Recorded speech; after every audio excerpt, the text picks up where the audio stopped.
O Alexandre hoje traz um tema aí que acho que quem tem filhos, né, principalmente, já deve ter se questionado, né?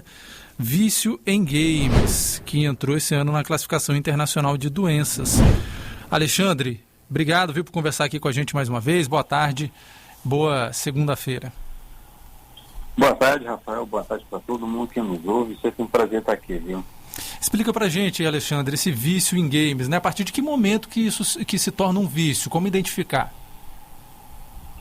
Então, é importante frisar, como você disse, né, que para quem está nos ouvindo, que a partir desse ano, 1º de janeiro de 2022, o vício em games entrou nessa classificação internacional de doenças, ou seja, agora isso se tornou um diagnóstico e tem um tratamento para lidar com essa situação, vamos dizer assim, um tratamento oficial. Então, se você tiver esse problema, essa dificuldade, por exemplo, você pode ter esse diagnóstico e ter um cuidado profissional, o seu plano de saúde também pode cobrir esse tratamento, considerando esse diagnóstico formal. Então, ele tem uma série de direitos que surgem justamente a partir desse diagnóstico. Então, o que seria o vício em games que a gente tem que prestar atenção? Porque, afinal de contas, todos nós temos aquele jogo favorito, aquele jogo instalado no celular ou outras plataformas de jogos, que é muito comum também em crianças e adolescentes acabarem se envolvendo com os jogos e assim se divertindo, mas esse divertimento pode ultrapassar alguns limites. Então, o que é uma pessoa que tem um vício em games? O que ela pode apresentar? Olha só, vejam bem. Ela pode ter uma falta de controle sobre o jogo. Ou seja, tanto do início, ela não consegue controlar quando ela vai começar a jogar, ela tem sempre vontade de jogar. A frequência, ou seja, várias vezes ao dia, ou por muitas horas seguidas. A intensidade também, ou seja, esse momento de controle ou essa dificuldade de controle sobre o jogo, ou a quantidade de jogo, é um sinal. Outro sinal é o quê?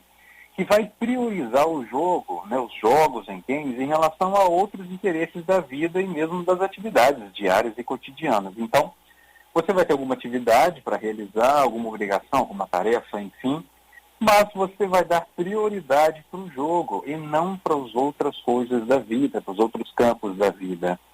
Então, isso é o segundo sinal. Um outro sinal também é essa continuação do jogo, continuar jogando, mesmo que traga consequências negativas, mesmo que isso comece a te prejudicar, você não para de jogar. Então você vai continuar jogando, mesmo que isso te traga algum dano físico ou psicológico. Então o limite ali fica prejudicado. Você não sabe, você não consegue estabelecer limites para jogar, né? E o padrão de comportamento também de jogo, né, para quem está com vício em games, ele faz com que você tenha prejuízo nas áreas pessoais, familiares, sociais, educacionais, no trabalho, ocupacionais e outras relações que vão acabar sendo prejudicadas pelos jogos. Você pode prejudicar, por exemplo, um casamento, você pode chegar ao divórcio por causa de um jogo, você pode ter uma demissão também, não ir ao trabalho por causa de um jogo, às vezes você passa a madrugada toda jogando, ou não vai trabalhar para jogar, enfim, e a criança também e o adolescente podem ter justamente esses padrões de comportamento, tá? Então, esses são alguns sinais para a gente perceber se você está desenvolvendo um vício no jogo, tá bom? É como qualquer outro vício. Ok. Eu queria perguntar o seguinte, Alexandre, isso inclusive é motivo de conflito entre pais e filhos. Quando é que o pai deve se intrometer digamos, nos horários que os filhos perdem nos games, nos jogos? E como fazer esse controle, Alexandre? É imposição mesmo? Como é que é isso?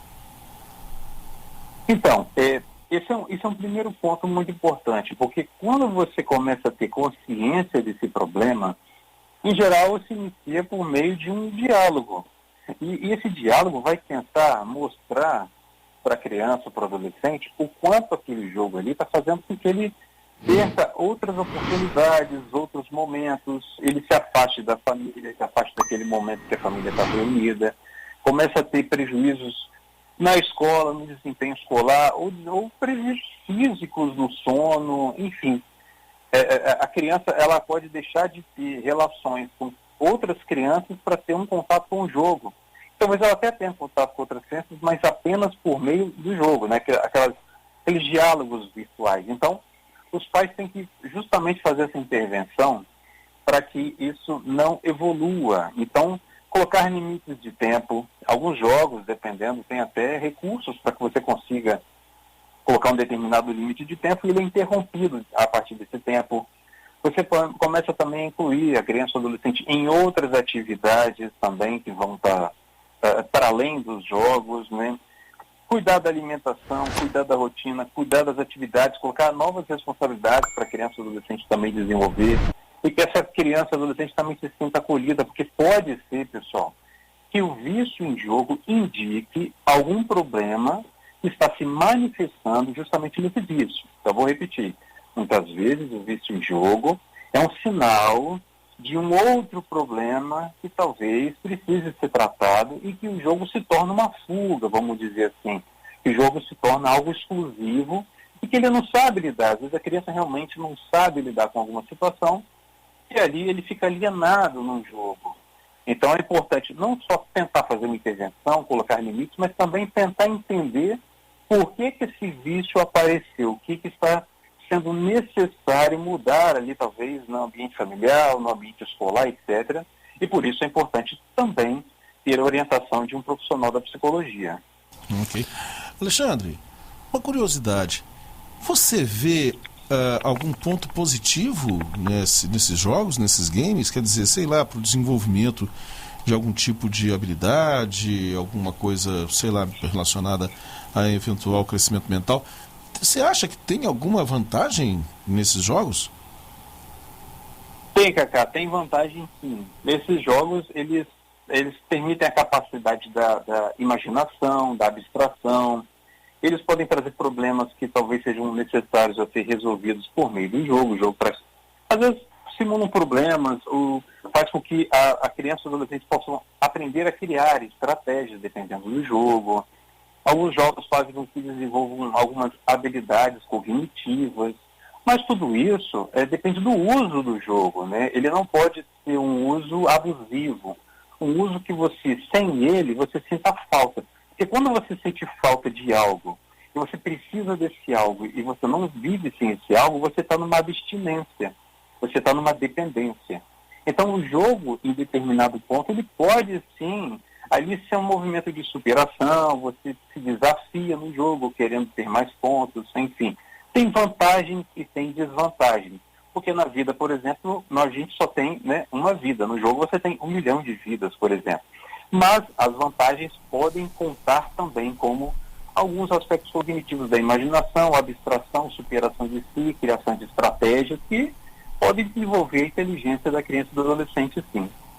Alexandre, eu queria saber como que é o tratamento para quem é diagnosticado com vício em jogo, né? O que deve ser feito?